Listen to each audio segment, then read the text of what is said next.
So, if you're tuning into this video, you're probably in the market for your own Toyota Corolla T-Sport. And if you're anything like us, then you'll have noticed that recently they've gone up in value quite a lot. But that's because they're a great out-of-the-box hot hatch.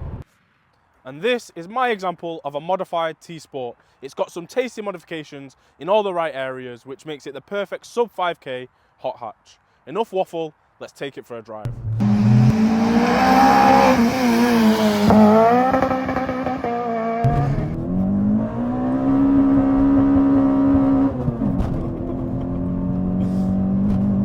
(8,200 RPM of lift, screaming exhaust on the back roads. What more could you want from a hot hatch? There's nothing more exciting than jumping in a hot hatch on a UK back road when the roads are slightly greasy. Yeah. You've got semi-slicks on, front wheel drive, and you can exit corners and just hit the limiter. So you've got £5 to spend on a hot hatch. You've looked at Mark 5 GTIs, you've looked at EP3s, and now you've landed on a Corolla T-Sport. And you're asking a question: can it live up? Is it a question, bro? It's not a question. EP3 dead. Yeah, Mark 5 dead. Anyone who's got one of them, yeah, come step to me. Because there's nothing better than the Toyota Corolla T-Sport, let me tell you that. We've just been talking about it on the way down, haven't we? So people hung up nowadays. Hot hatches aren't all about the best numbers and the fastest. They're about the feeling that you get from a car. Yeah. And me, myself, as a Honda nerd, I can say with all my heart that this car gives you way more of a dramatic feeling when that VVT-Li kicks in. Yeah. There's nothing like it. It's nothing like VTEC.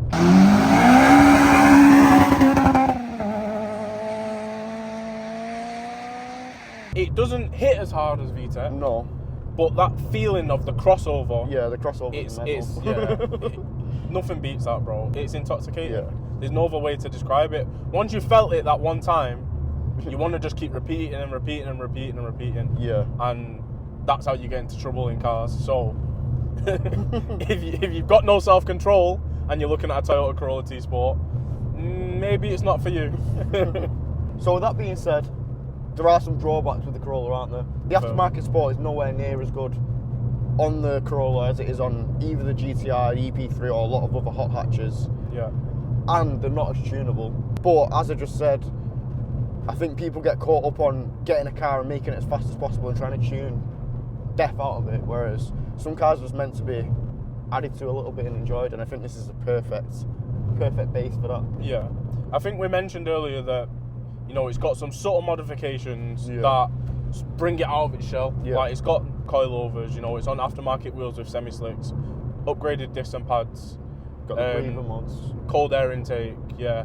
Like, it's K-brace, you know, there's subtle little modifications that have been done that just make the car come alive. Just complement it in every area, don't 100%. I feel like an EP3 handles very similar, but better, if I'm being completely honest.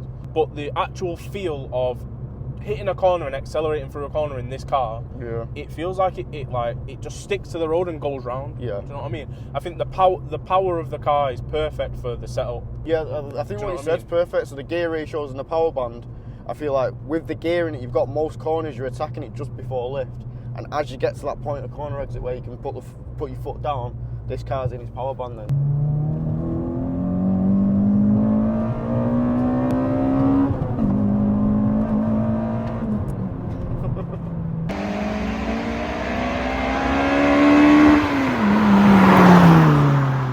Yeah, you do have to wait that little bit longer for the lift, but when it kicks in, it's like you start to get going, don't you? Yeah, I've been in fast cars, but that exaggeration of like, I think it's because before it is so slow that when it kicks in, it's like it feels like you've had a massive bit of torque.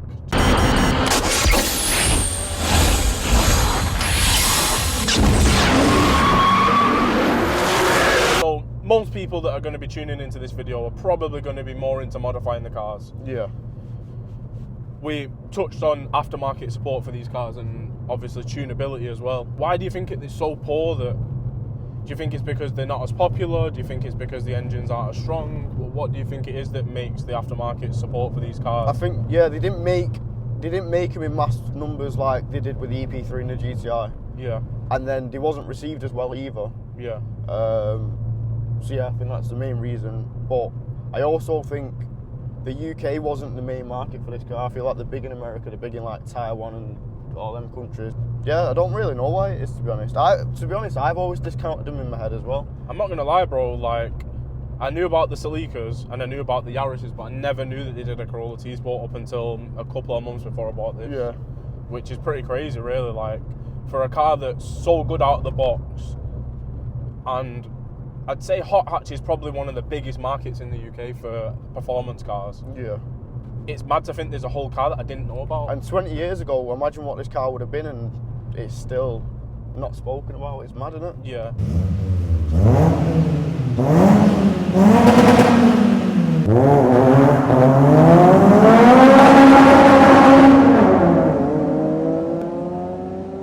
So, I think the reason they weren't as well received by the public as other hot hatches is, one, because Golf created a GTI with 200 horsepower, but it was a 2-litre turbo, so that was that selling factor.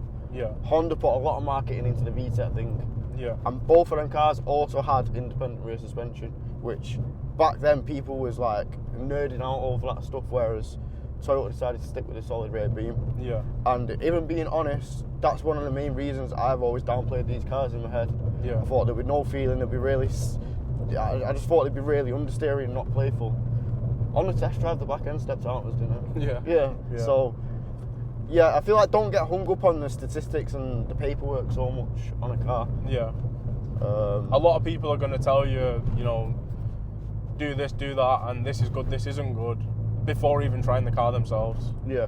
Whereas we're here now and we're testament, with the right mods, the car wakes up and it completely transforms it from being a little bit sloppy and, you know, slightly numb and, like you said, probably prone to understeering, Yeah. into a more awakened and nimble car when it comes to cornering, Yeah. which is exactly what you need when you're looking for a hot hatch. I've actually had the experience of driving stock one of these, and my takeaway from that was it feels like a stock hatchback with a spicy engine. Yeah. Whereas being in this car, I can honestly say I prefer it to the EP3s that I've drove. Yeah. I might not have drove a similar setup EP3 in regards to this and its modifications, but Yeah. to the ones I have drove, I think this is at a really nice level how it's modified now, and it's not lacking in any way, I don't think. Yeah. I think because people don't know about them so much, you're more likely to run into people that thinks it's just like a Corolla that you've modified and, you know, I do think that all the time, you know. Yeah, when like, I don't think people are going to look at it and think, oh, that's a hot hatch. Yeah, that's, or I'm not racing that, or I don't want no smoke with that. Yeah. Whereas when they do try it, they don't get very far. Because the way it moves through the gears and the way, you know, when that lift kicks in, I think from a launch, it's not great. No. So first to second, if you don't get it bang on, it does drop out of lift. And the gearing is really long, so it's not forgiving when you do drop out. Yeah, so with a turbo car, because even if the gearing is longer in a turbo car, the turbo pulls you out of the shit, doesn't it? Yeah. But with something like this, because it's so flat before, and so low powered, low torque, if you don't get it bang on and you're not ready to go when you need to go, forget about it. honestly, we said it earlier in the video, 75% feel, 25% performance. That's what hot hatch is about. Yeah. I think it has to make you feel good, Yeah. rather than perform well. At the end of the day, you're on the road. You know, you can't be doing warp speed. Yeah. So what more do you want than to feel exactly what's going on? I say it all the time, these new cars have to be warp speed fast to be fun. 100%. Whereas cars like this, like you say, sub 200 brake, like... That's why you've got all these people in Golf R's doing this, bro. Yeah. Because they don't feel like they're going fast, but they're trying to make it feel fast. Yeah.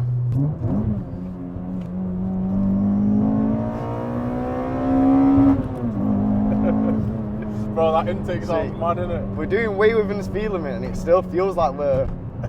yeah. You can't beat these.